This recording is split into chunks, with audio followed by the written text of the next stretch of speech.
Thank you so much. It's looking beautiful out there. Fantastic for whiteout tonight. Yeah, absolutely. But you might need a sweatshirt or a jacket like Rachel had on here. Chief Meteorologist Kevin Robinson. Hi there. Hi guys, Rachel had the ground view. I can give you a view from up top here as we look down at Paycor Stadium as the crowds really begin to flow into the stadium. What a beautiful evening right now. It's going to transition into a cool to eventually chilly night. So as Rachel had on, you might need a light jacket or certainly a sweater, pull over a hoodie, something as a chill settles in as the sun goes down. It's going down now before 7 o'clock, by the way. 66 outside. Winds are relatively light. You look at the humidity and dew point. Remember, these two numbers like to get relatively close on these longer fall nights now, and that's why it's going to eventually turn out to be a chilly night. Not bad this afternoon. Everyone today well into the mid-60s, knocking on the door of 70 for most of us, officially at 68. That's where we topped out here in Cincinnati. So you can see temperatures now are gradually beginning to slip their way back through the mid-60s. But it's going to be a fantastic night for football in terms of weather down there at Paycor Stadium. Here's your temperatures tumbling through the 50s. That's why I say, again, as the night goes on and the game wears on, a little chill will begin to kind of descend there into the stadium. All right, overnight lows on our way to a chilly night. Most of us will dip to between about 40 and 45. By first thing tomorrow morning. So again, it is going to be one of those crisp, cool fall nights, but wow, look at this tomorrow.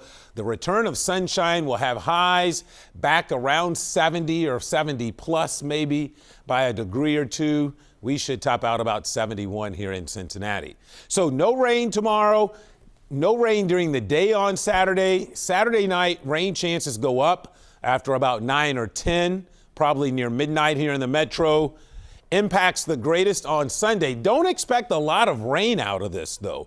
And I don't have a lot of thunder or thunderstorms either in the forecast. I think our greatest impact will come on Sunday, albeit it's going to be windy both Saturday and Sunday. I think the wind gusts on Sunday generally in a 30 to 40 mile an hour range, but I can't rule out a few folks gusting closer to 50. And that's why we do have the low end chance for maybe a few spotty power outages, especially given all the foliage. There's still plenty of leaves on the trees. The severe threat's not zero, but it remains awfully low. And to be honest with you, it's not my greatest concern. Again, I think the winds will be a bigger issue for us. And in terms of rainfall, not much. Most of us will only pick up around 1/4 inch of rainfall, so this isn't a big rainmaker. It's more of a wind maker and blows in some chilly fall air.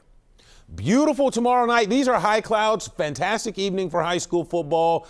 Saturday again during the day looks fantastic, warm and windy. Look what happens though, 9-10 downpours, probably a gusty line of downpours.